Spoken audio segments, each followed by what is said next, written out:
Hello welcome नमस्कार स्वागत है। मैं हूं अभिषेक और आप देख रहे हैं अभिषेक एकेडमी का यह ऑनलाइन यूट्यूब चैनल। दोस्तों आज के वीडियो के माध्यम से पुनः आपके सेवा में मैं हाजिर हूं और आज की वीडियो यूपी टेट के अकॉर्डिंग होने वाली है। हिंदी का यह खास प्रैक्टिस सेट। आज की वीडियो में पूरे 30 प्रश्नों को हम कवर करेंगे और बहुत महत्वपूर्ण आज की वीडियो होगी। पूरा लास्ट तक आप लोग वॉच करिएगा और आज की वीडियो के माध्यम से आपको बहुत कुछ चीज़ें सीखने को मिलेगी। चलिए आज की वीडियो को स्टार्ट करते हैं। आज की वीडियो का सर्वप्रथम पहला प्रश्न है कि तालव्य व्यंजन किसे कहते हैं। तो यही आपको बताना है दोस्तों, तालव्य व्यंजन किसे कहते हैं। आपको बता दें जो क वर्ग होता है ना, क वर्ग का मतलब है दोस्तों, जैसे क हो गया, आपका ख हो गया, आपका ग हो गया, आपका घ हो गया, आपका अंग हो गया, इसको हम लोग क्या बोलते हैं, इसी को हम लोग क वर्ग बोलते हैं। इसी तरह नीचे आपका च छ ज झ आता है, इसको हम लोग च वर्ग बोलते हैं। इसके बाद आपका ट वर्ग आता है, इसके बाद आपका त वर्ग आता है, इसके बाद आपका प वर्ग आता है।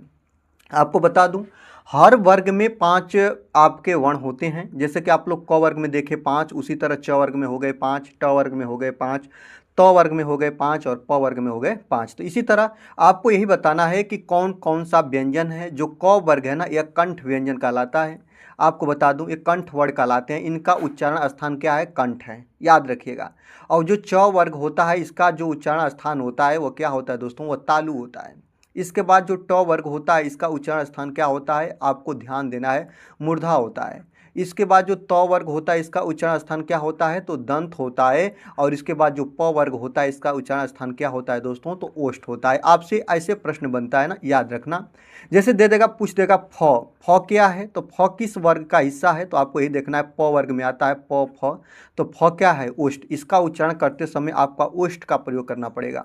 जैसे त हो गया, इसी में आपका आता है, यहाँ पे देखिएगा ये थ हो गया। थ किस वर्ग का है, तो आप लोगों को यही बोलना होगा, थ जो है वह त वर्ग का है, तो ये इसका उच्चारण स्थान क्या है, तो दंत है। आपका जैसे ट हो गया, आपका ठ हो गया, इसका उच्चारण स्थान क्या है, तो मूर्धा है। जैसे च हो गया, आपका छ हो गया, आपका ज ही पूछ दे, इसका उच्चारण स्थान क्या है, तो आप तुरंत बोलिएगा तालु है। इसी प्रकार हम देखेंगे कि तालव्य व्यंजन कौन सा है, तो आपको यही बताना है दोस्तों, याद रखना। यहाँ पे सब आपके अलग अलग दे दिए। यहाँ पे द है, यहाँ पे ट है, वर्ग तो बदल गया।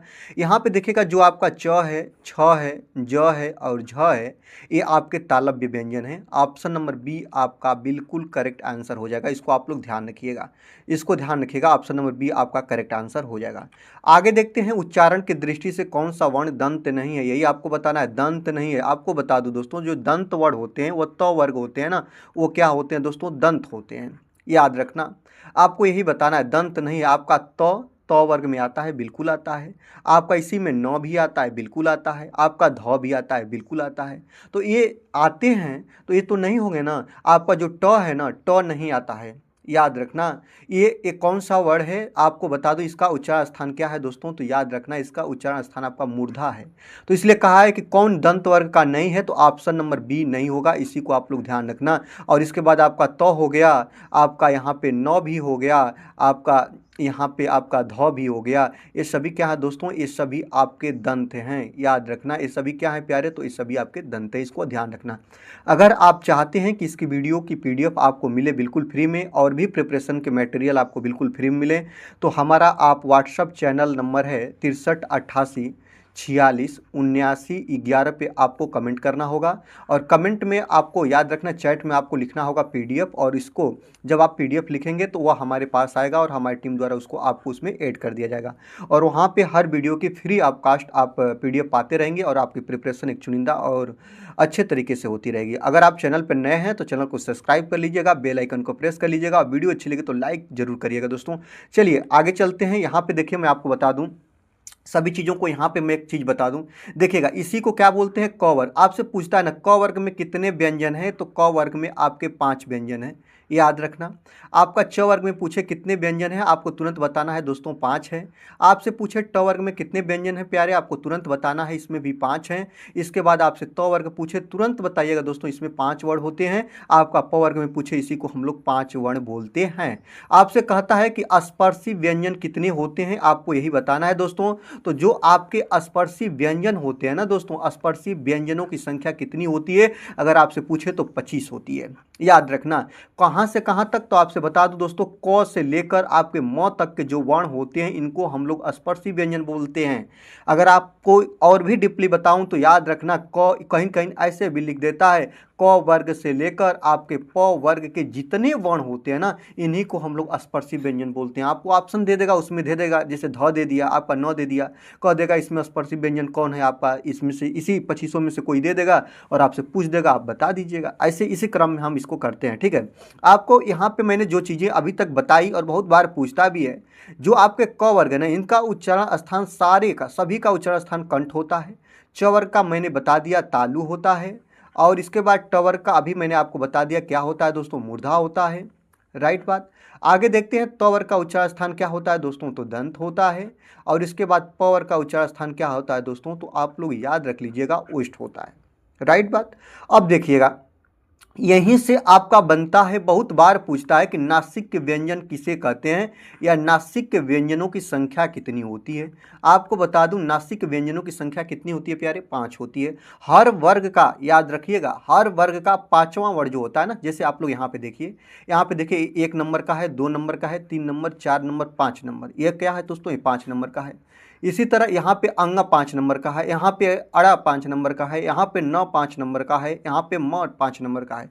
तो हर वर्ग का जो 5वां वर्ण होता है ना, यह नासिक व्यंजन कहलाता है, और इसका उच्चारण करते समय हमारे नाक से हवा निकलती है, और इनकी संख्या 5 होती है। अगर आपसे पूछ दे तो याद रखिएगा, अंग है, आपका या भी है, आपका अड़ा भी है, आपका न भी है, और आपका म भी है। ये सभी क्या हैं दोस्तों, ये पांचों आपके नासिक व्यंजन कहलाते हैं। राइट बात। चलिए आगे ले चलते हैं, आपको आगे मैं बताता हूं। यहां से प्रश्न बनता है कि उत्क्षिप्त व्यंजन किसे कहते हैं। यहीं से प्रश्न बनता है, उत्क्षिप्त व्यंजनों की संख्या होती है 2, आपका ए ढक्कन वाला ढ और आपका डलिया वाला ड। इनको क्या बोलते हैं दोस्तों, इनको हम लोग बोलते हैं उत्क्षिप्त व्यंजन। ये भी चीज़ें आप लोग याद रखिएगा, और ये आपके लिए बहुत बहुत महत्वपूर्ण होगी, ठीक है। पुनः आपको आते हैं नीचे, यहाँ पे देखिएगा आपका य, र, ल, व, इसको अंत्यस्थ व्यंजन या अंत्यस्थ व्यंजन बोलते हैं। इनकी संख्या होती है 4। आपका ये स, स, ह, इसको हम लोग क्या बोलते हैं, उष्म व्यंजन। उष्म व्यंजनों की संख्या होती है 4, ये भी याद रखना। और यहाँ पे देखिएगा आपका छत्री, त्र, अज्ञा और स्र, इसको प्यारे बोलते हैं संयुक्त व्यंजन, और संयुक्त व्यंजन की संख्या भी पूछे तो 4। और इनकी नाम आप लोग देखिए, याद रख लीजिए, पूछ देता है कि इसमें से कौन संयुक्त व्यंजन है, आप लोग याद रखें, छत्री, त्र, अज्ञा, स्र। पूछ देता है कौन उष्म व्यंजन है, इसी चारों में से दे देगा, और पूछ देगा आपसे अंत्यस्थ व्यंजन, इसी चारों में से दे देगा और पूछ देगा आपसे। बिल्कुल इसी तरह आप लोगों को याद करना होगा, ये चीज़ें आपके लिए बहुत बहुत इंपॉर्टेंट हैं, और इस सभी चीज़ों को आप लोग एक अलग तरीका से याद करिएगा। राइट बात। चलिए आगे चलते हैं, यहाँ पे देखते हैं 3 नंबर प्रश्न क्या कह रहा है दोस्तों। यहाँ पे 3 नंबर की बात करिएगा, हिंदी शब्दकोश में छत्री का क्रम किस वर्ण के बाद आता है, यही आपको बताना है दोस्तों। इस छत्री क्या है, संयुक्त है, आप लोग देखिएगा ना, संयुक्त व्यंजन। छत्री हो गया, आपका त्र हो गया, आपका अज्ञा हो गया, और प्यारे आपका ये श्री वाला स्रा हो गया। देखिएगा, अब जो छत्री है ना, ये किसका निर्माण किससे हुआ है, यहाँ पे देखिए क और स से इसका निर्माण हुआ है। चलिए आपको एक एक बात बता दे रहा हूँ। त्र का पूछ दे, आप तुरंत देखिएगा आधा त और पूरा रस्सी वाला रस इसका निर्माण हुआ है, इसको ऐसे याद रखना दोस्तों। राइट बात। आगे देखिएगा, आज्ञा की बात करें तो आधा ज और पूरा इया से इसका निर्माण हुआ है, इसको भी ध्यान रखिएगा। और यहाँ पे स्र की बात करें तो यहाँ पे देखिएगा ए वाला स्र, स और पूरा रस्सी वाला रस इसका निर्माण हुआ है। निर्माण प्रक्रिया आप लोग देख लीजिए, और पूछता है कि किसका निर्माण किससे हुआ। यहाँ पे देखिए ना, छत्री का क्रम किस वर्ण के बाद आता है, तो आपको यही बताना है। छत्री का जो क्रम होता है ना, वो आप लोग देखिएगा तो आपको मिलेगा क के बाद आता है, और इसका बिल्कुल करेक्ट आंसर हो जाएगा ऑप्शन नंबर ए। आप इसको ध्यान रखिएगा। चलिए आगे ले चलते हैं, आपको मैंने तो बता ही दिया, अब इसको मैं अलग तरीका से कुछ बताने का प्रयास नहीं करेंगे, जैसे टाइम लगे आपको, तो मैंने बता देना कि यही जो दोस्तों हैं, यही आपका संयुक्त व्यंजन है, इनकी संख्या 4 होती है, और इनका निर्माण प्रक्रिया भी बता दिया कि ऐसे ऐसे इनकी प्रक्रिया है। और आपको यही देखना है, उष्म व्यंजन की संख्या 4, अंत्यस्थ व्यंजन की संख्या 4, स्पर्शी व्यंजन की संख्या 25, आपका नासिक व्यंजन की संख्या 5, उत्क्षिप्त व्यंजन की संख्या 2। राइट बात। इसी तरह चलिए आगे चलते हैं, कौन सी ध्वनि अल्प प्राण है। यहाँ पे मैं आपको बता दे रहा हूँ अल्प प्राण, और यहीं पे बता दे रहा हूँ दोस्तों महाप्राण। 2 चीज़ें आती है, और बहुत भर भर के चीज़ें पूछी जाती है, आपको यही चीज़ें देखना है। मैं आपको बता रहा हूँ, देखिएगा यहाँ पे अल्प प्राण ये सूत्र होता है, अल्प प्राण का सूत्र होता है 1, 3, 5, 135, और महाप्राण का जो सूत्र होता है 2 और 4, 24। ऐसे मैंने क्यों ये सूत्र लिखा, कैसे लिखा, आपको 1 बाय 1 करके मैं बताऊंगा। बस आपसे एक छोटी सी विनम्र निवेदन होती है कि अगर आप वीडियो में नए हैं तो वीडियो को आप लोग लाइक कर लीजिएगा, चैनल पर नए हैं तो चैनल को सब्सक्राइब करके बेल आइकन को प्रेस कर लीजिएगा, और ऐसे ही वीडियो आपको मिलती रहेगी, और आपकी तैयारी बहुत अच्छे तरीके से हो जाएगी एग्जाम आते आते। चलिए यहाँ पे देखेगा अल्प प्राण 1 3 5 होता है, महाप्राण 2 और 4 होता है। चलिए आपको यहाँ पे दिखाते हैं। यहाँ पे देखेंगे इस 1 3 5 का मतलब कहने का था दोस्तों, यहाँ पे 1 लिखा, यहाँ पे 2 लिखा, यहाँ पे 3 लिखा और यहाँ पे 4 लिखा और यहाँ पे 5 लिखा। आप लोग तरीके से अगर सीखेंगे ना तो आप भूलेंगे नहीं। अब देखिए मैंने आपको यहीं पे बता दिया कि दोस्तों देखो अल्प प्राण का जो सूत्र होता है ना वह 1 3 और 5 होता है। मतलब देखिएगा जो 1 नंबर का यहाँ पे देखिए 1 नंबर हो गया, यहाँ पे देखिएगा दोस्तों यहाँ पे 3 नंबर हो गया और यहाँ पे प्यारे देखिएगा ये हो गया 5 नंबर। मतलब आपसे कहे कि अल्प प्राण क्या है तो क अल्प प्राण है, च पूछे अल्प प्राण है, ट पूछे तो अल्प प्राण है, त पूछे तो ये भी अल्प प्राण है, कहीं भी एग्जाम में पूछे प तो आप कहिएगा अल्प प्राण है। इसी तरह जो आपका ब हो गया, द हो गया, आपका ढ ज ग ये क्या है प्यारे, ये अल्प प्राण है। आपका अंग ञ ड़ न म ये आपके क्या होते हैं तो ये भी आपके अल्प प्राण होते हैं। और महाप्राण क्या होता है, जैसे अगर महाप्राण की बात करें दोस्तों तो आपका यहाँ पे देखेंगे ये महाप्राण हो गया, ये 6 महाप्राण हो गया, ठ महाप्राण, थ महाप्राण, फ महाप्राण। इसको याद रखिएगा दोस्तों, बहुत इंपॉर्टेंट है।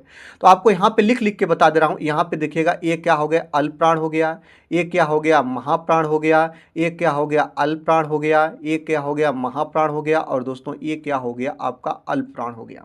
याद रखिएगा इसको। यहाँ पे मैं एक प्रश्न आपको बता दे रहा हूँ, पूछता है कि नासिक व्यंजन क्या होते हैं। नासिक व्यंजन महाप्राण होते हैं कि अल्प प्राण होते हैं।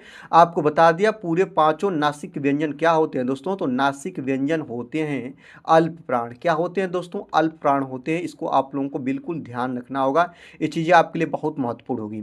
इसके बाद आपको यहाँ पे बता दे रहे हैं आपका जो आपका अंत्यस्थ व्यंजन होते हैं ना, ये भी क्या होते हैं पूरे अंत्यस्थ व्यंजन य र ल व अल्प प्राण होते हैं, याद रखिएगा। इसके बाद आपके जो उष्मी व्यंजन होते हैं ना ये क्या होते हैं, ये महाप्राण होते हैं, याद रखना। अब अल्प प्राण और महाप्राण का मतलब होता है ना कि अल्प प्राण वाले जो वर्ण होते हैं इनको बोलिएगा तो आसानी से बोल लीजिएगा, मुख से कम हवा निकलेगी, कम वायु निकलेगी और याद रखना कम निकलेगी, वायु कम निकलेगी। और जो महाप्राण के वर्ण होंगे इनको बोलने वक्त प्यारे आपके मुख से ज़्यादा वायु निकलेगी, याद रखना ज़्यादा वायु निकलेगी। आपको ज़्यादा जो आपकी स्वर ग्रंथियां हैं इनको ज़्यादा स्ट्रगल करना पड़ेगा, इनको ज़्यादा मेहनत करना पड़ेगा, हार्ड वर्किंग में होंगी, याद रखना। जैसे आप लोग देखेंगे ना तो बोलने में भी आप लोग इसको प्रैक्टिकली सीख सकते हैं। जैसे क अल्प प्राण है, यहीं पे ख को बोलने में ज़्यादा आपके मुख से हवा निकलती है। ये बातों को आप लोग ध्यान रखिएगा। चलिए यहाँ पे देखते हैं कौन सी ध्वनि अल्प प्राण है, यही आपको बताना है। और प्रश्न देखेंगे आपका ख अल्प प्राण है कि आपका घ है कि आपका ज है कि आपका झ है, आपको यही बताना है दोस्तों। आप देखिएगा क वर्ग का है ना, ये क नंबर पर आता है, 2 नंबर पर आता है, 2 नंबर पर आता है तो ये क्या हो जाएगा, ये आपका महाप्राण हो जाएगा।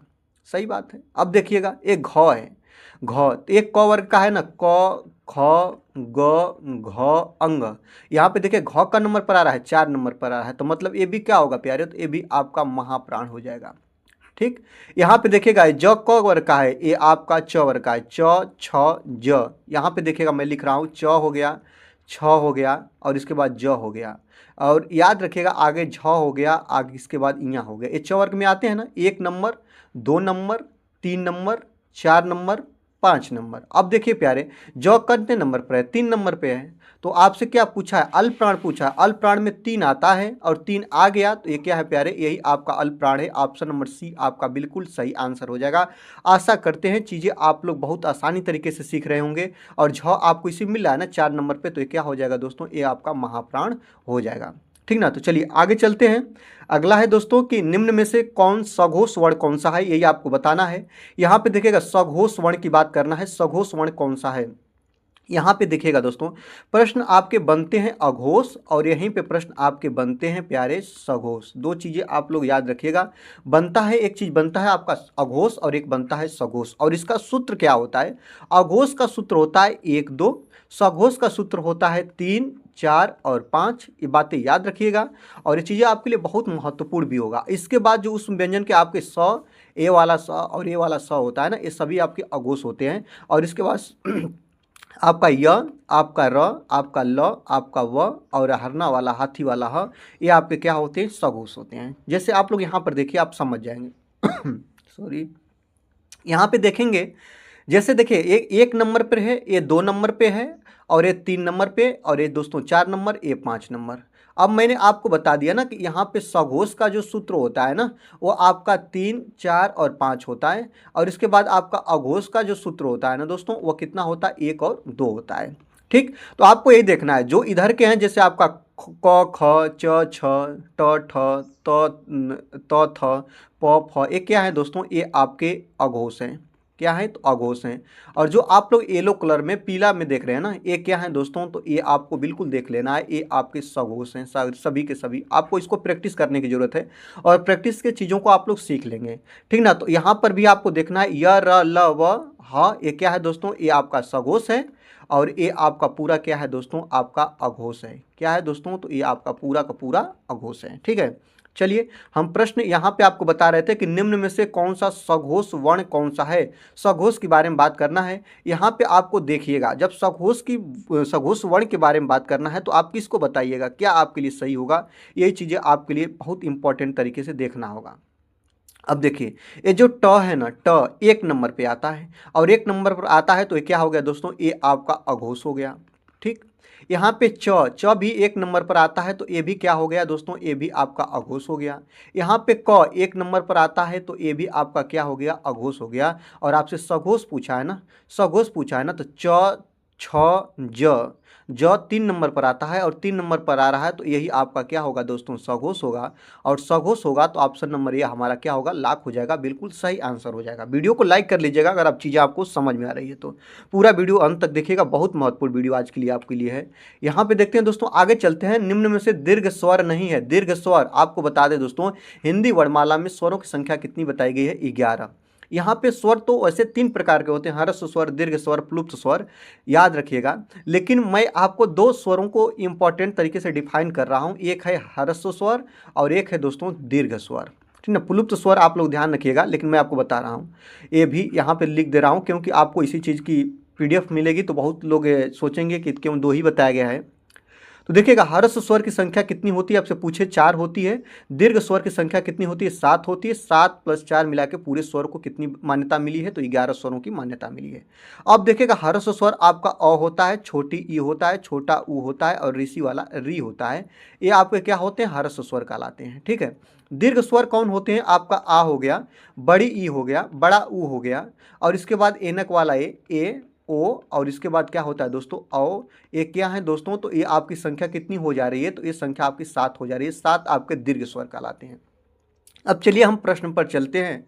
निम्न में से दीर्घ स्वर नहीं है, तो दीर्घ स्वर नहीं है तो दीर्घ स्वर ए भी है, ए भी है, ए भी है, तो ये तो होगा नहीं। तो कौन नहीं है, तो आपका ई नहीं है। ये क्या है दोस्तों, ये आपका हर्ष स्वर है। क्या है दोस्तों, तो ये आपका हर्ष स्वर है।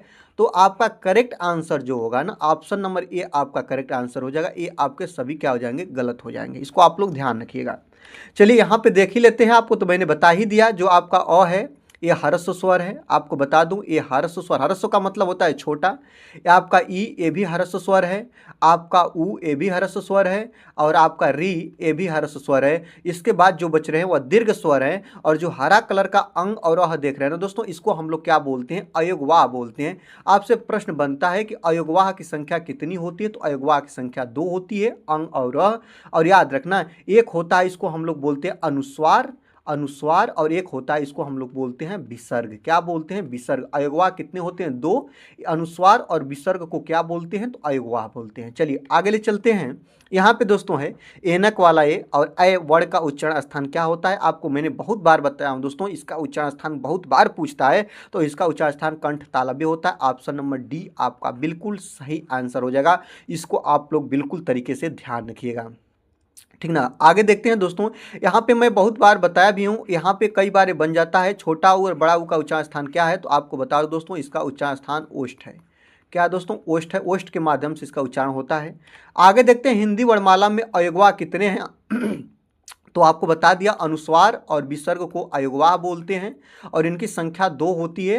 अनुस्वार और विसर्ग के सम्मिलित रूप को अयोगवाह बोलते हैं, इनकी संख्या 2 होती है। ऑप्शन नंबर सी को लॉक करिएगा। आगे चलते हैं। यहाँ पे देखेंगे, उपसर्ग वह शब्दांश है जो कहाँ लगता है दोस्तों, किसी शब्द के बाद में जुड़ता है। नहीं दोस्तों, आपको मैंने बता दिया है कि जो उपसर्ग है ना, याद रखना, वह आगे लगता है। किस मूल शब्द के कहाँ लगता है, आगे। और पीछे रहता है दोस्तों मूल शब्द। याद रखना, पीछे रहता है मूल शब्द। आपको यही बताना है। किसी शब्द के मध्य में जुड़ता है, नहीं, ये भी नहीं होगा। किसी शब्द के आगे जुड़ता है, बिल्कुल भैया लॉक कर लेना। ऑप्शन नंबर सी आपका बिल्कुल सही आंसर हो जाएगा। चलिए आपको कुछ उपसर्ग का मैं रिवीजन करा देता हूं। यहाँ पे बताना है दोस्तों, अत्यंत में कौन सा उपसर्ग है। जो शब्द आगे लगते हैं अति होगा, इसमें याद रखना अति होगा। अंत में अति जुड़ा है, अत्यंत बन गया है। आगे देखना, यहाँ पे विज्ञान शब्द में कौन सा उपसर्ग है, तो वी धन ज्ञान होगा। इसमें वी आपका उपसर्ग लगा है। इसमें आपका चिर उपसर्ग लगा है। याद रखना, चिर धन आयु बनेगा। इसमें वी धन देश में टूटेगा, वी उपसर्ग लगा है। इसमें आपका सुयोग में सु धन योग लगेगा, सु उपसर्ग लगा है। इसमें आपका उत धन थान में आपका उत उपसर्ग लगा है। अपकीर्ति में आपका अप उपसर्ग लगा है। आगे देखना, उपकार में आपका उप उपसर्ग लगा है। निर्वाह में आपका निर उपसर्ग लगा है। आपका प्रतिकूल में आपका प्रति उपसर्ग लगा है। आपका अतिचार में आपका अति उपसर्ग लगा है। आपका आगमन में आ उपसर्ग लगा है। आपका यहाँ पे देखना, अभियान में क्या लगेगा दोस्तों, अभि उपसर्ग लगेगा। यहाँ पे देखना दोस्तों, सुसंगठित में आपका सु उपसर्ग लगेगा। यहाँ पे कुपात्र में आपका कु उपसर्ग लगेगा। यहाँ पे अत्यधिक में आपका अति उपसर्ग लगेगा। और दोस्तों यहाँ पे परिजन में आपका परि उपसर्ग लग जाएगा। इसको आप लोग ध्यान रखना। ऐसे होता है, उपसर्ग किसी शब्द के आगे लगते हैं। इसी तरह आपको बहुत ज़्यादा उपसर्गों की प्रैक्टिस करना है। प्रैक्टिस करने के लिए आपको चैनल को सब्सक्राइब करना पड़ेगा, वीडियो को लाइक करना पड़ेगा, दोस्तों को शेयर करना पड़ेगा। चलिए आगे चलते हैं। यहाँ पे बात करेंगे, निम्न शब्द में प्रयुक्त प्रत्यय का सही विकल्प चुनिए। प्रत्यय क्या होते हैं, प्रत्यय किसी शब्द के बाद में लगते हैं। ये मूल शब्द के क्या लगते हैं दोस्तों, आपको बता दें, मूल शब्द के बाद में लगते हैं। यही जो होते हैं वे क्या कहलाते हैं दोस्तों, प्रत्यय कहलाते हैं। शब्द है आपका मच्छरदानी। अब देखना, मच्छर और धन दानी में टूटेगा, और मच्छर शब्द में दानी प्रत्यय लगाकर ये बन गया है मच्छरदानी। याद रखना, तो इसी में कह रहा है कि प्रत्यय ढूंढना है, तो इसमें कौन प्रत्यय होगा, दानी प्रत्यय होगा। ऑप्शन नंबर डी को लॉक करिएगा और आगे बढ़ जाइएगा। आगे देखते हैं, यहाँ पे हम बात करेंगे संज्ञा की। संज्ञा से प्रश्न बनता है, संज्ञा कितने प्रकार की होती है भैया, 5 प्रकार की संज्ञा। मूल रूप से ये भी लॉक कर लीजिएगा। आगे देखते हैं, व्यक्तिवाचक संज्ञा, द्रव्यवाचक संज्ञा, जातिवाचक संज्ञा, समूहवाचक संज्ञा, भाववाचक संज्ञा। सबको देखिएगा। अगर कहीं पे भावना व्यक्त हो, दुख हो, भाव हो, चला नहीं जाता, क्रोध के बात आए, तो यहाँ पे याद रखना भावना की बात हो तो वहाँ पे भाववाचक संज्ञा। अगर कहीं पे एक से अधिक वस्तुएं समूह में हो, ग्रुप में हो, झुंड में हो, वहाँ पे याद रखना झुंड की बात करें, समूह की बात करें, ग्रुप की बात करें, तो यहाँ पे क्या होगा, आपका समूहवाचक संज्ञा होगा। यहाँ पे याद रखना 2-3 चीज़ें आती है। जातिवाचक संज्ञा का मतलब होता है किसी विशेष जाति की बात करता है दोस्तों। जैसे कि याद रखना, अगर आपसे कह देता है कि ये जातिवाचक, जैसे चोर ले ले, चोर शब्द जातिवाचक। मनुष्य क्या होगा, जातिवाचक। ये चीज़ें आप लोग याद रखना। गाय क्या होगा, जातिवाचक। और याद रखना ये चीज़ें होती है। द्रव्यवाचक में क्या होता है, इसमें दोस्तों याद रखना, आपका सोना चांदी हो गया, दूध हो गया, इसमें द्रव्य वाली चीज़ें होती हैं। याद रखना, द्रव्य वाली चीज़ें होती हैं। ये चीज़ें आप लोग याद रखना। और आगे देखते हैं, अगर किसी व्यक्ति का नाम ले, नाम व्यक्ति का नाम हो, पहाड़ का नाम हो, दिन का नाम हो, किसी मतलब किसी नाम को लेकर बोले ना, तो वहां पे व्यक्तिवाचक संज्ञा होगा। इसको आप लोगों को याद रखना होगा। चलिए प्रैक्टिस करा देते हैं आगे। चोर भाग गया, निम्नलिखित में से कौन सी संज्ञा होगी। अब देखिएगा, चोर भाग गया, चोर क्या है दोस्तों, याद रखना, चोर कोई एक व्यक्ति तो नहीं ना है। यहाँ पे चोरों की क्या होती है, एक चोरों की जाति होती है, ठीक ना। अब बहुत से चोर हो सकते हैं, उनकी एक जाति हो सकती है। याद रखना, यहाँ पे भावना की बात नहीं कहा दोस्तों, ये क्या होगा, जातिवाचक संज्ञा होगी, समूह की बात होगा नहीं। ऑप्शन नंबर बी को लॉक कर लीजिएगा और आगे बढ़ जाइएगा। ठीक है, आगे चलते हैं। दूध, दूध क्या है दोस्तों, ये द्रव्यवाचक है। सोना क्या होगा, द्रव्यवाचक होगा। चांदी क्या होगा, द्रव्यवाचक होगा। तो याद रखना ये द्रव्यवाचक होगा। ऑप्शन नंबर बी को लॉक करिएगा और आगे बढ़ जाइएगा। आगे देखते हैं, बुढ़ापा भी एक प्रकार का अभिशाप है। रेखांकित शब्द में संज्ञा बताना है। बुढ़ापा, बुढ़ापा क्या है, मेरी बुढ़ापा आ गया, या बुढ़ापा या बचपना है, क्या है दोस्तों, ये भावना है। ये क्या है दोस्तों, ये भावना है। याद रखना, ये क्या है दोस्तों, ये भावना प्रकट हो रही है। यहाँ पर बुढ़ापा की क्या है दोस्तों, भावना कोई प्रकट कर रहा है कि मेरा बुढ़ापा आ गया, तो इसमें क्या होगा, भाववाचक संज्ञा होगा। सी को लॉक करिएगा। आगे बढ़ते हैं। आगे देखते हैं, निम्न में से कौन सा शब्द समूहवाचक संज्ञा नहीं है। समूहवाचक संज्ञा नहीं है, इसी को ढूंढना है। अब देखेगा परिवार, आपका देखेगा सभा, आपका देखेगा क्रोध, आप देखेगा पुंज। पुंज भी आपका देखेगा किरण पुंज। बहुत किरणें जब होती हैं तो उसको हम लोग किरण पुंज का नाम देते हैं। ये भी आपका समूहवाचक संज्ञा होगी। याद रख लीजिएगा, बिल्कुल समूह में है। आप देखिएगा सभा, जब सभा होती है तो बहुत से लोग वहाँ पे होते हैं, भी समूह में है। परिवार में भी आपका समूहवाचक संज्ञा का ही एग्जाम्पल होगा। लेकिन क्रोध, जब व्यक्ति क्रोध किया मतलब उसने अपनी भावना को प्रकट किया, चाहे वह गाली दे, चाहे वह अच्छा चीज़ कहे, चाहे कुछ भी करे दोस्तों, तो याद रखना क्रोध क्या है, तो क्रोध आपका भाववाचक संज्ञा होगा। और यही कहा है कि समूहवाचक संज्ञा नहीं है, तो क्रोध नहीं है। ऑप्शन नंबर सी को लॉक करिएगा। ये क्या है दोस्तों, तो याद रखना ये भाववाचक संज्ञा होगा। चलिए अब हम आगे चलेंगे, आगे देखेंगे आपका 15 नंबर क्वेश्चन। 15 नंबर क्वेश्चन क्या कर रहा है कि लिंग शब्द का शाब्दिक अर्थ क्या होता है। लिंग का मतलब होता है दोस्तों पहचान। याद रखना, लिंग का मतलब होता है पहचान। जैसे नहीं देखते फार्म को फिल करिए, मेल फीमेल कौन सा है लिंग, यही बताना होता है। तो लिंग का शाब्दिक अर्थ पहचान होता है, चिन्ह होता है, निशान होता है। बिल्कुल सही होता है। ऑप्शन नंबर डी को लॉक करेंगे, आगे बढ़ जाएंगे। आगे देखते हैं पुल्लिंग वाचक शब्द छांटना, स्त्रीलिंग और पुल्लिंग। याद रखना, मैंने तो आपको चीज़ें बताई भी है कि इसको छांटने के लिए आप अपने वाक्य का प्रयोग कर लीजिए। जैसे कैमरा, कैमरा जैसे देखिए ना, बहुत लोग होते हैं ना जो बहुत जगहों पे आप लोग देखेंगे अच्छा, और याद रखेंगे अच्छी। जो शब्द है मैं बता दूँ, अच्छा अच्छी, या एक शब्द होता है मेरा और या एक शब्द होती है मेरी, इसी में तोड़ना होता है, ठीक ना। अब आपको यही बताना है कि कैमरा मेरा है कि कैमरा मेरी है। याद रखना, जो चीज़ें सेंटेंस को बैठाइए, कैमरा मेरा है कि कैमरा मेरी है, कैमरा अच्छा है कि अच्छी है, आपको यही देखना है। अच्छा, आप देखिएगा अगर सेंटेंस अच्छा और मेरा के साथ जुड़कर आ जाए ना, तो वह क्या होगा दोस्तों, वो पुल्लिंग हो जाएगा। और अगर अच्छी और मेरी के साथ आएगा ना, तो वह स्त्रीलिंग हो जाएगा। वह क्या होगा दोस्तों, वह हो जाएगा स्त्रीलिंग। यही बात ध्यान रखना। तो कैमरा मेरा है या कैमरा अच्छा है, बिल्कुल ऑप्शन नंबर ए को लॉक करिएगा, और ऑप्शन नंबर ए ही आपका पुल्लिंग है। याद रखना, पायल, पायल जो होती है ना, पायल अच्छी है या पायल मेरी है, तो ये क्या होगा दोस्तों, ये आपका स्त्रीलिंग होगा। इस ये निकालने का तरीका आप लोग ध्यान रखना, बहुत महत्वपूर्ण होगा। प्लेट, प्लेट के बारे में लेगा, प्लेट, प्लेट क्या है, प्लेट अच्छी है या प्लेट मेरी है, ये भी क्या होगा दोस्तों, ये भी आपका स्त्रीलिंग ही है, प्लेट, ये भी याद रखना।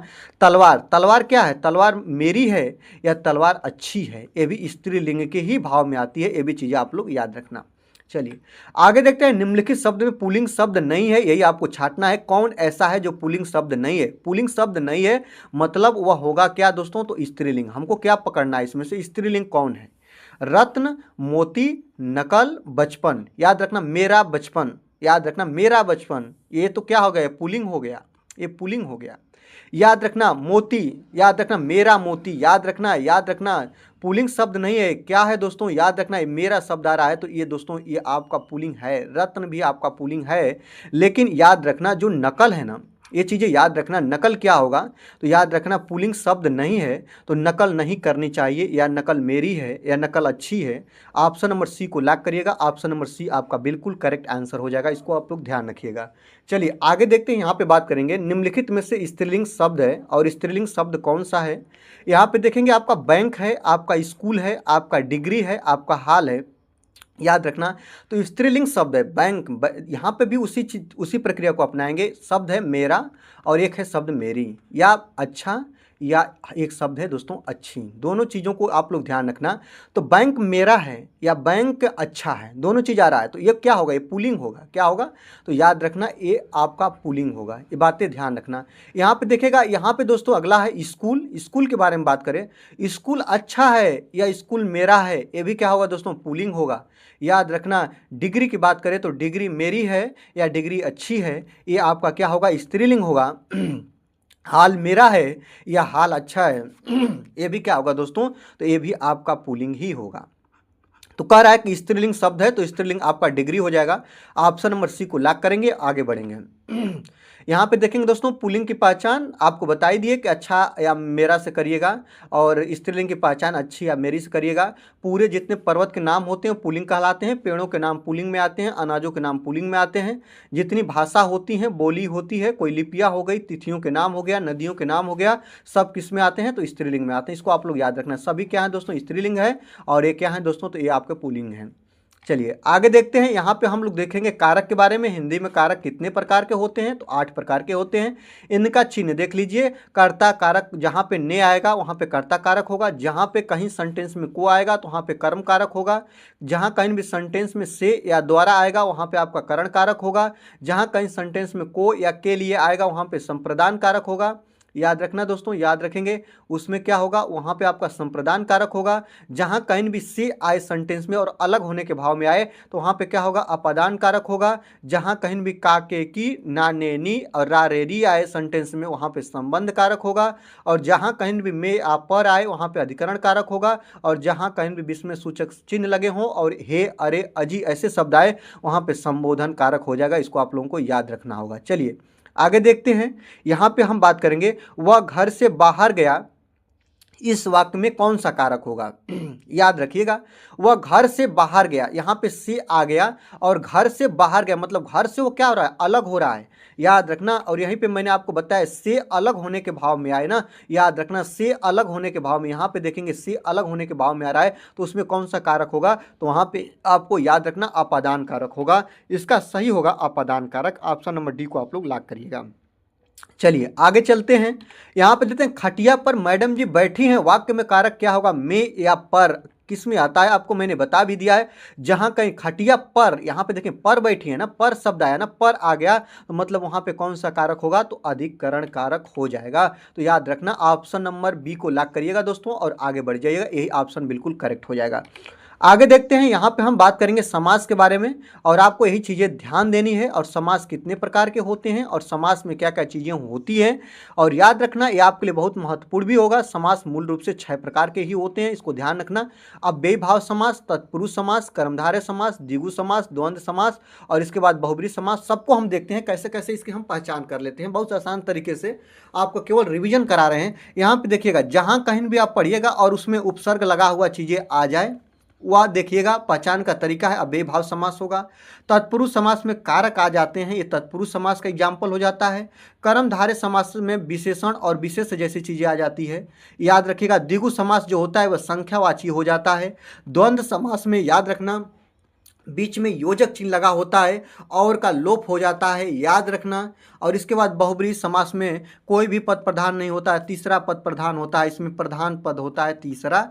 ये भी चीज़ याद रखना, ये चीज़ें आपके लिए बहुत महत्वपूर्ण होगा। चलिए यहाँ पे हम कुछ रिवीजन करा देते हैं। यहाँ पे देखेंगे तिरहा, तिरहा में क्या होगा, तीन राह से बात का है। तीन क्या है, संख्यावाची है। और जहाँ कहीं भी संख्यावाची है, संख्या के शब्द आ जाए वहाँ पे कौन सा समास होता है, तो वहाँ पे द्विगु समास होता है। क्या होता है दोस्तों, द्विगु समास। राइट बात। आगे देते हैं पंचवटी। यहाँ पे देखिए पंच का मतलब 5 से, वटी का मतलब वृक्ष से है, याद रखना। तो 5 शब्द आ गया तो यहाँ पर भी क्या होगा, तो द्विगु समास ही होगा। यहाँ पे देखेंगे प्रतिदिन, आपको पता है प्रतिधन दिन, प्रति क्या है दोस्तों, ये प्रति आपका उपसर्ग है और जहां कहीं भी उपसर्ग आए तो वहां पे क्या होता है, अव्ययी भाव समास होता है। माता पिता आपको बता दिए, बीच में योजक चिन्ह आ जाए तो वहां पे कौन सा समास होगा, तो वहां पे आपका क्या होगा दोस्तों, द्वंद्व समास होगा। इसमें क्या होता है दोस्तों, द्वंद्व समास में और का लोप होता है। माता और पिता, भाई बहन, दिन रात, आज कल, सब में क्या हो गए, तो सब में आपका द्वंद्व समास होगा। राइट बात। आगे देखते हैं जल मग्न, जल से मग्न, याद रखना इसमें से आ गया और से क्या है, कारक चिन्ह है। और इसमें क्या होगा दोस्तों, याद रखना इसमें आपका क्या होगा, तो तत्पुरुष समास हो जाएगा, याद रखना। आगे देखते हैं अनुरूप, अनुधन रूप और इसमें अनु क्या है, रूप के आगे अनु लगा, अनु क्या है दोस्तों, उपसर्ग है और जहां उपसर्ग आते हैं वह आपका हो जाता है अव्ययी भाव समास। याद रखना गंगा यमुना में क्या होगा, गंगा यमुना में योजक चिन्ह लगा और इसमें आपका हो जाएगा द्वंद्व समास। क्या होगा दोस्तों, द्वंद्व समास होगा, गंगा और यमुना। याद रखना गंगा जल पूछे, गंगा का जल, गंगा का जल, इसमें का आया तो ये तत्पुरुष समास है। क्या होगा दोस्तों, तत्पुरुष समास होगा क्योंकि इसमें कारक आ गए। चलिए आगे प्रश्नों को कुछ कवर कर लेते हैं। यहाँ पे है त्रिवेणी शब्द में कौन सा समास होगा, त्रिवेणी, तीन शब्द से बात आई है दोस्तों के, इस बात को याद रखना। तो आपसे अगर ऐसे प्रश्न पूछे, तीन धाराओं से बना हुआ, उसे हम लोग त्रिवेणी बोलते हैं और तीन की बात आ गई तो यहाँ पे होगा आपका क्या, तो संख्यावाची, तो द्विगु समास। ऑप्शन नंबर सी को लॉक करेंगे, आगे बढ़ जाएंगे। उपकुल शब्द में कौन सा समास होगा, आपको बता दिए उपधन कुल में टूटेगा। और आपको ये भी बता दिया उप क्या है दोस्तों, तो ये आपका उपसर्ग है और जब उपसर्ग है तो जहां उपसर्ग आते हैं वहां पे अव्ययी भाव समास होता है। ऑप्शन नंबर सी को लॉक करेंगे, आगे बढ़ जाएंगे। आगे देखते हैं पीताम्बर शब्द में कौन सा समास होगा, पीला है जिसका अंबर, अर्थात पीला है जिसका वस्त्र, और पीला है जिसका वस्त्र अर्थात आप किसके साथ जाएंगे, आपका बहुब्रीहि समास होगा। बहुब्रीहि समास में तीसरा प्रधान होता है और पीताम्बर, पीला है जिसका अंबर, अर्थात किसकी बात कर रहा है, तो भगवान विष्णु की बात कर रहा है। और भगवान विष्णु की बात कर रहा है मतलब इसमें तीसरा पद प्रधान है, पहला ना दूसरा ना, इसमें क्या होगा, तीसरा। ऑप्शन नंबर ए को लॉक करेंगे और आगे बढ़ जाएंगे। अब हम बात करेंगे दोस्तों यहाँ पे 24 नंबर की बात करेंगे। 24 नंबर क्वेश्चन कर रहा है कि शोकाकुल शब्द में समास क्या होगा। याद रखना शोक से आकुल, याद रखना शोक से आकुल या शोक से पीड़ित। और इसमें क्या है दोस्तों, सी आया और से क्या है दोस्तों, कारक की पहचान है। कारक 8 प्रकार के होते हैं और जिसमें कारक आते हैं उसमें होता है तत्पुरुष समास। क्या होता है दोस्तों, तत्पुरुष समास होता है। शोकाकुल शब्द में तत्पुरुष समास होगा। ऑप्शन नंबर 1 को लॉक करेंगे, आगे बढ़ जाएंगे। आगे देखते हैं व्योम का पर्यायवाची शब्द नहीं है, यही आपको बताना है। तो जो व्योम शब्द है ना, व्योम शब्द का पर्यायवाची शब्द कौन नहीं है आपको बता दूं। व्योम का मतलब क्या होता है, व्योम का मतलब होता है आकाश। याद रख लेना, आप लोग इसको भी कवर कर लीजिएगा। आकाश होता है, आपका अंतरिक्ष होता है, आपका अंबर होता है, ठीक ना, आपका नभ होता है। ये सब क्या होते हैं, ये सब होते हैं व्योम के पर्यायवाची शब्द। तो यही कह रहा है कि व्योम का पर्यायवाची शब्द नहीं है। अंतरिक्ष है, बिल्कुल है दोस्तों। अंबर, अंबर भी है, आपका नभ भी है, लेकिन पीयूष नहीं है। जो पीयूष है ना, पीयूष याद रखना, पीयूष जो है ना, अमृत सुधा इसका पर्यायवाची शब्द होता है। तो कौन नहीं है, तो आपका सी नहीं होगा। सी को लॉक कर लीजिएगा, और तो सभी हैं, सी तो नहीं है। चलिए आगे देखते हैं, कुछ पर्यायवाची शब्द आपको दिखाते हैं जो महत्वपूर्ण पर्यायवाची शब्द हैं। आपको याद रखना है अमृत के पर्यायवाची शब्द क्या होते हैं। सुधा हो गई, अमी हो गया, सोम, पीयूष, समी, सोरभोंग, मधु, जीवनोदक। याद रखना ये सभी अमृत के पर्यायवाची शब्द हैं। अश्व, बहुत वेरी वेरी इंपॉर्टेंट जो पर्यायवाची शब्द हैं उसी को लेकर आए हैं। अश्व का मतलब होता है घोड़ा, और घोड़ा का जो पर्यायवाची शब्द होता है हाय, बाजी, तुरंग, घोटक, घोड़ा, रविसूत, सैधव।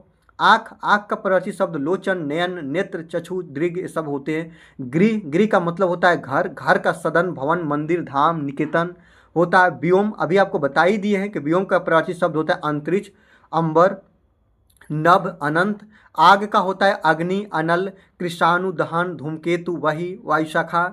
और इसके बाद सूर्य, बहुत वेरी वेरी इंपॉर्टेंट है। दिनकर, दिवाकर, भानु, भास्कर, ये सभी क्या होते हैं दोस्तों, तो सूर्य के पर्यायवाची शब्द होते हैं। सब चीज़ें आप लोग याद रखिएगा। चलिए आगे देखते हैं, बाज क्या जाने प्रसव की पीड़ा का अर्थ क्या होता है, यही बताना है दोस्तों। ये आपका जो मुहावरा है ना, याद रखना, ये कहावत ही कह लीजिए। तो बाज क्या जाने प्रसव की पीड़ा मतलब जिस पर बीतता है जिस पर बीतता है वही जानता है। याद रखना सॉरी, याद रखना मतलब ये कहा गया है ना कि जो जिसका, जैसे कि जो बाज होता है ना, वह बच्चे को जन्म नहीं देता है, तो वह प्रसव के बारे में क्या जाने। प्रसव मतलब वो होता है कि वह महिलाएं जो बच्चे को जन्म दे। तो बाज क्या जाने प्रसव की पीड़ा मतलब जिस पर बीतती है ना वही जानता है। बाज जो होता है वो प्रसव थोड़े ना कराता, मतलब एक कहावत है। ऑप्शन नंबर डी आपका बिल्कुल सही हो जाएगा, लॉक कर लेंगे, आगे बढ़ेंगे। आगे देखना, यहाँ पे कुछ मुहावरा बताते हैं। कान लगाना, कान लगाना का मतलब होता है ध्यान लगाना। कान खड़े होना मतलब चौकन्ना हो जाना। आँख खुलना, आँख खुलना का मतलब नहीं देखते हैं कि उसने मेरी आँख खोल दी, मतलब मैंने सजग हो गया, अब मुझसे गलती नहीं होगी। आगे देखना, गुड़ गोबर कर देना, गुड़ गोबर कर देना का मतलब बना बनाया काम बिगाड़ देना। याद रखना, जहाँ कहीं भी आप इसको ध्यान रखिएगा। हथियार डाल देना, हथियार डाल देना का मतलब होता है हार मान लेना। और आसमान फट जाना का मतलब होता है अचानक आफत आज पड़ना। याद रखना, याद रखना, आसमान फट जाना का मतलब अचानक आफत आ पड़ना। आगे देखते हैं दोस्तों, इसमें से शुद्ध वर्तनी वाला शब्द कौन सा है, यही आपको बताना है। आपको बताना है कि शुद्ध वर्तनी वाला शब्द कौन सा होगा। ये आपके लिए बहुत महत्वपूर्ण है। और शब्द क्या है, आशीर्वाद। याद रखना, और आशीर्वाद लिखते कैसे हैं, सबसे पहले मैं बता दूं, आशीर्वाद जो शब्द है ना वो ऐसे लिखा जाता है। अब आप देख लीजिए कौन सा सही है। ऑप्शन नंबर ए तो आपका बिल्कुल गलत है, याद रखना गलत है। ऐसे तो लिखते नहीं है दोस्तों, आशीर्वाद होता नहीं, आप बहुत लोग जानते होंगे। ऑप्शन नंबर सी को लॉक करिएगा, यही आपका बिल्कुल सही आंसर हो जाएगा। आपसे मैं एक शब्द बता रहा हूँ, उज्ज्वल को कैसे लिखते हैं आप लोग बताइएगा। उज्ज्वल को ऐसे लिखा जाता है, बहुत बार पूछता है, इसको भी आप लोग याद रखना। बहुत लोग जानते नहीं है, अत्यधिक जो शब्द होता है ना, अत्यधिक, बहुत लोग इसको क्या कर देते हैं, अत्याधिक लिखते हैं, ठीक ना। तो आप लोगों को बता दूं, अत्याधिक नहीं होता है, ये अत्यधिक होता है। ये इंपॉर्टेंट आपके हैं, इसको भी आप लोग याद रख लीजिएगा, ये अत्यधिक होता है। आगे देखते हैं, बहुत लोग लिखते हैं आलोचना, ठीक ना, तो इसको बहुत लोग क्या करते हैं, आलोचना लिख देते हैं। आलोचना शब्द नहीं है, इसको हम लोग ऐसे लिखते हैं आलोचना, आलोचना शब्द है। ये भी आप लोग याद रखना, ये चीज़ें आपके लिए बहुत महत्वपूर्ण है। याद रखना, बहुत से एक चीज़ है ना, जैसे आप लोग देखिएगा आहार, बहुत लोग लिख देते हैं, आहार नहीं है। याद रखना, इसको हम लोग लिखते हैं आहार, ये बात सही है दोस्तों। आगे देखते हैं, वीरों का कैसा हो बसंत किसकी रचना है, यही आपको बतानी है दोस्तों। तो वीरों का कैसा हो बसंत ये किसकी रचना है, सुभद्रा कुमारी चौहान जी की है कि धर्मवीर भारती का, मैथिली शरण गुप्त का, महादेवी वर्मा जी का। बहुत महत्वपूर्ण, चारों नाम देख रहे हैं, चारों नाम से हम आपको बताएंगे, बहुत महत्वपूर्ण है। वीरों का कैसा हो बसंत सुभद्रा कुमारी चौहान की रचना है, वीर रस में लिखी गई है। ऑप्शन नंबर 1 को लॉक कर लीजिएगा। अब चलिए मैं आगे आपको बताता हूँ। यहाँ पे देखेंगे एक शब्द है धर्मवीर भारती, धर्मवीर भारती बहुत महत्वपूर्ण है दोस्तों। ठेले पर हिमालय इन्हीं का है। याद रखना बहुत महत्वपूर्ण है कि इन्हीं का रचना है ठेले पर हिमालय। और इसके बाद सूरज का सातवां घोड़ा, गुनाहों का देवता सूरज का सातवां घोड़ा, ठंडा लोहा, अंधा युग, ये सभी इन्हीं का है दोस्तों। याद रखना मैथिली शरण गुप्त को क्या बोलते हैं, राष्ट्र कवि के नाम से हम जानते हैं। और मैथिली शरण गुप्त की रचना साकेत है। इसके बाद भारत भारती है। इसके बाद आपका यशोधरा है, पंचवटी है, बहुत महत्वपूर्ण है। इसके बाद महादेवी वर्मा आधुनिक युग की मीरा इन्हें कहते हैं। और इनकी जो निहार है, इनकी आपके रश्मि है, आपका निर्जा है, साध्य गीत है, ये इनकी महत्वपूर्ण रचना है। इसको भी आप लोग याद रखिएगा और इसका ऑप्शन नंबर 1 को लॉक कर लीजिएगा। और आगे चलते हैं दोस्तों, आज की वीडियो में बस इतना ही।